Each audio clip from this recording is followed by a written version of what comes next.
Oh man, y'all gonna love this one, right?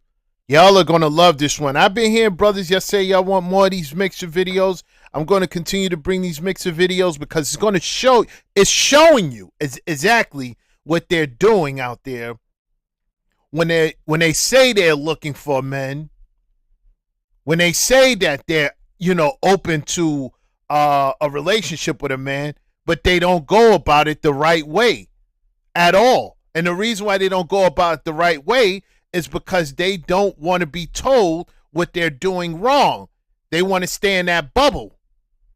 And I'm going to tell you what that bubble is, because that bubble is what's keeping them single. It's always been keeping them single. And, men have been telling them this for the longest, but they don't want to listen. They don't want to listen because what comes with the solution also comes with constructive criticism. And they can't take criticism at all for nothing, not even to help them. Even if it helps them, they don't want it. They don't want to hear what they're doing wrong. They don't want to hear what they should correct. They don't want to hear nothing.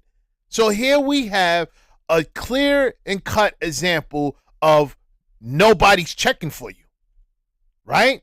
Remember, it doesn't matter if we're not checking for them because, other men are checking for them. Remember that, right? Watch this right here. So she's going to a singles mixer in New York City. This single mixer is supposed to be comprised of Ivy League graduates. Let's see what happens. That I'm going to be open to new experiences. So I promised myself that I'm going to be open to new experiences. So come with me to go check out this new experience. I'm going to a singles mixer. So I found out about the mixer on my app Palinks, and it's supposed to be for Ivy League graduates. So I thought, this might be a cool experience to meet someone that was like intellectually on my level and like also probably professionally on my level as well too. So I go to the event and it was such a bummer. The venue was amazing, but it was a bummer. Listen, what do you see? I'm going to play that again. Take a look at the video, right? When it gets to the people. Tell me, what do you see? Tell me, what do you see? Professionally at my level as well, too. So I go to the event and it was such a bummer. Look. The venue was amazing, but it was not the type of crowd that I was expecting. I'm going to play it again. Tell me, what do you see? I did not find myself attracted to anyone there, and it was such a bummer. The venue was amazing, but it was not the type of crowd. I'll tell you what you're seeing. You're seeing interaction between the men and women there. And you know why you're seeing a lot of that interaction? You want to know why? Because Becky's not playing no games. Message. Becky don't come to the mixer looking, to hang with other Beckys.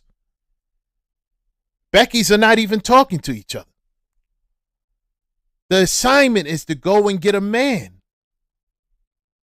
If one doesn't work out, if they talk to one guy and it doesn't work out, they're not going to the corner with a bunch of other Beckys and just stand there until the end of the mixer.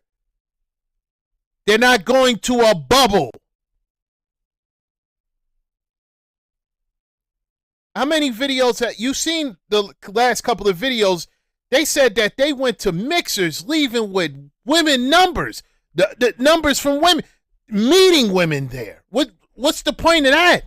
No, what happened is nobody wasn't approaching them. They thought they didn't have to approach the men, and they ended up with no results when it came to men. Even though, hey, it's clear that they're not approaching you.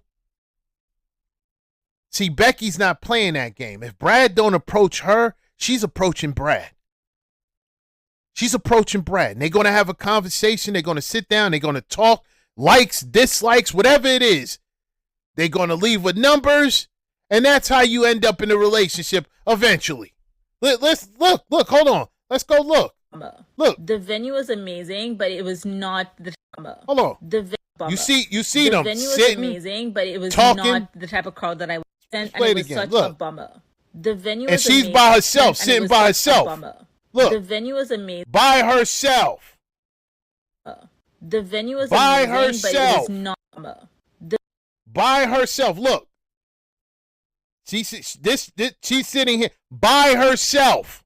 Poor, poor, poor, poor. Nobody there.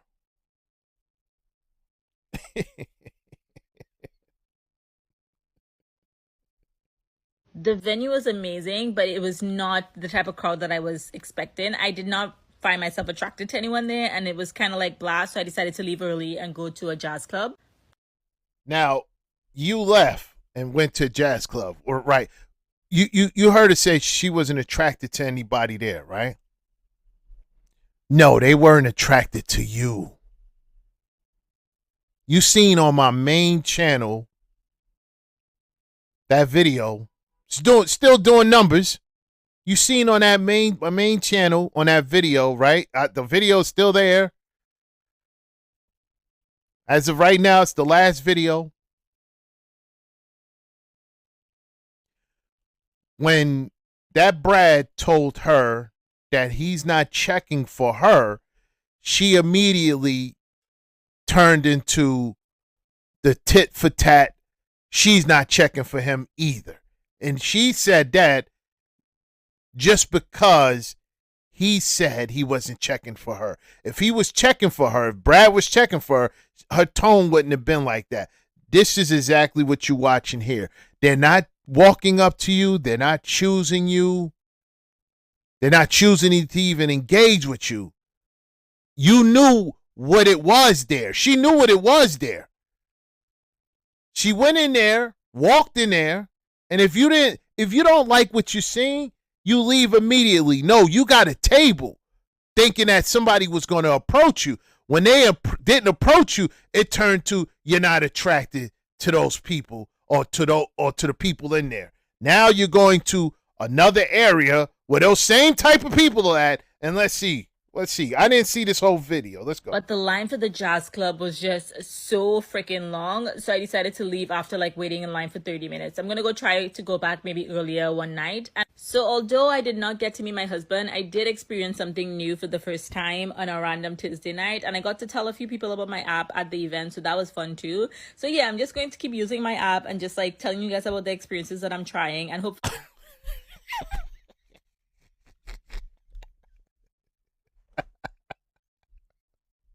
Poor, poor, poor, poor.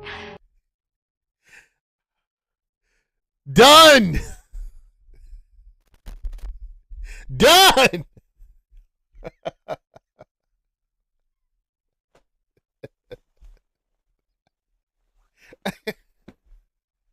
It must be frustrating to go out. That's not her first time. She probably spent years going outside looking for something, not finding it. Oh, man. Hey, here's the thing. You don't see us going through this. You don't see that. You don't see, us looking for a mixer to find a wife. You don't see that. When you look at men, right? When you look at men that actually end up in relationships, it wasn't because they was looking for the relationship, right, men? It just happened. You didn't go out to some mixer, right? You knew the person before, the person that you married, to the ones that are married out there, the ones that you knew her before. And the relationship gradually grew into that, right? You didn't go out there looking for a mixer. Or you met her, right? You probably was out getting some coffee, or you went to the grocery store and met her, or you was at a party, whatever it was, you wasn't looking for it. Men don't have to go out there and look for it because it just happens for them. That's all. And you know what that means? They're not desperate. And even the ones that are going to the mixers, they're not desperate. You know why they're going? They're going for amusement. All that's really happening at those mixers is tizzy tours, if you want to be honest. They just going for amusement. You're going for a husband. The problem is you're 10, 15 years too late. And that's not even your biggest problem. Well, that is your biggest problem.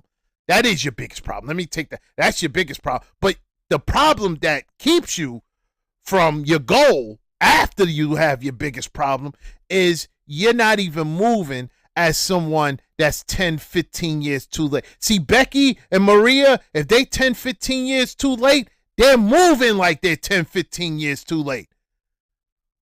It's urgent. Listen, they're ready to snake their own friends for a man. They'll take their best friend man. Oh, well, if they're not married, all bets are off. That's how Becky look at it. Her best friend man, if she's not married, she will go after her best friend man if there's an opportunity. She will go after her best friend man. She will go after her sister's man. She'll go after... It's urgent. She would go after every available man in order to snag a husband. And y'all will look at her and think she's desperate. That's the problem. Y'all look at her and be like, oh, she's desperate. And then what happens? A year later, she has a husband. You too busy talking about you're not going to approach nobody. They should approach you. You're too beautiful for you to be out there approaching men. This is what you're saying. But if you were that, you would have got snagged. You're not that.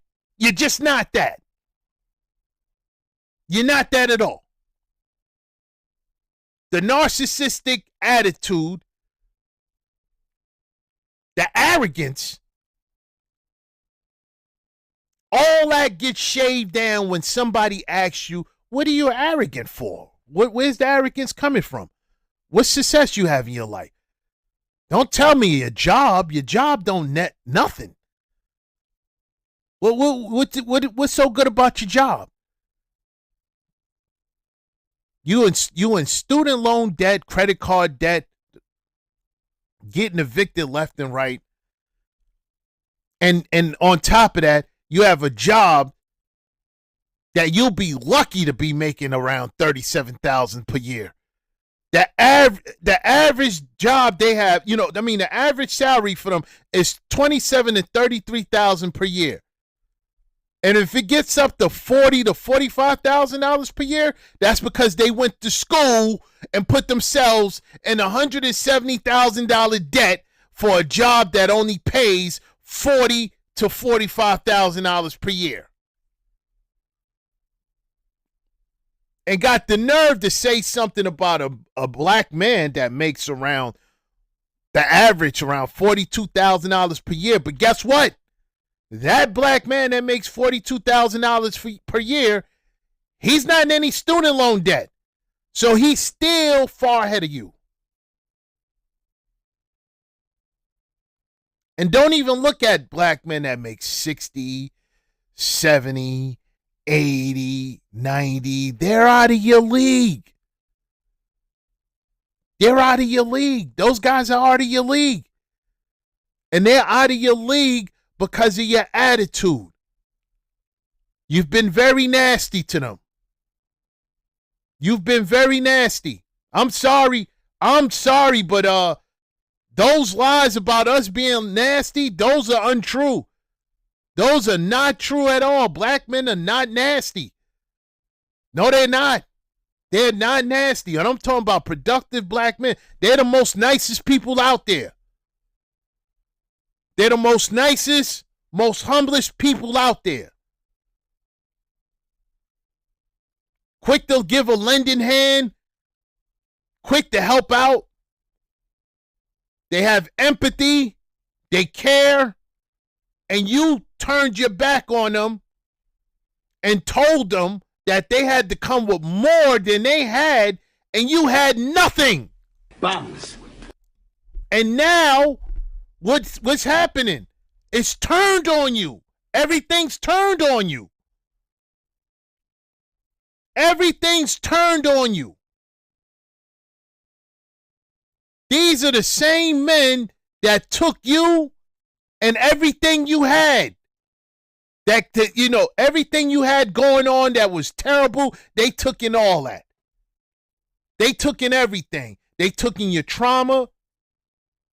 They took in your insecurities. They even took in the children that you had from other men. They took in all of that. We talking about black men from the past. They took in all of that. And what did you give them? You didn't give them gratitude. You told them that you were doing them the favor. Hey, she's washed up too. You didn't give them any grace. You didn't give them any peace. And now you out here losing. Now you out here having a hard time. Now you out here struggling. Now it's hard for you to get a guy. You did this to yourself. You did this to yourself. Let me tell you something. Black men, before they even turned their back, they were still waiting. You know what black men was waiting for? They were still waiting. They say, you know what? If they do this last thing, we can get somewhere. If they just do this one last thing and actually mean it, we can get somewhere. You know what that one last thing was? An apology. You didn't even want to give them that. They were willing to still work with you if you would have gave them an apology. That's how forgiving they are. All the damage you have done, they still was willing to accept an apology. If you would have just came to them and said, I'm sorry, I was wrong. I took you for granted. If you would have just came there and actually meant it, they were willing to save you. They were willing to take on all that baggage. They still was willing.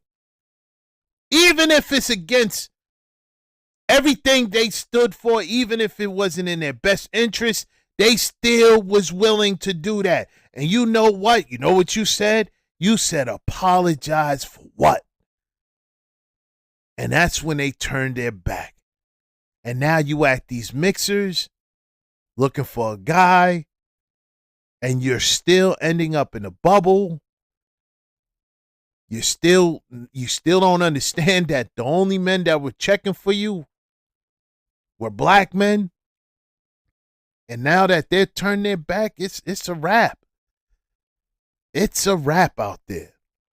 And don't blame black men at all. Black men have nothing to do with this. Like I said, black men, productive black men, we're not talking about Pookies and Ray Rays.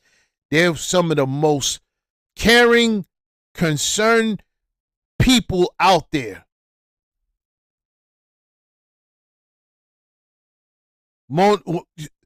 Too good for you. You did this to yourself. Deal with it. It's a wrap.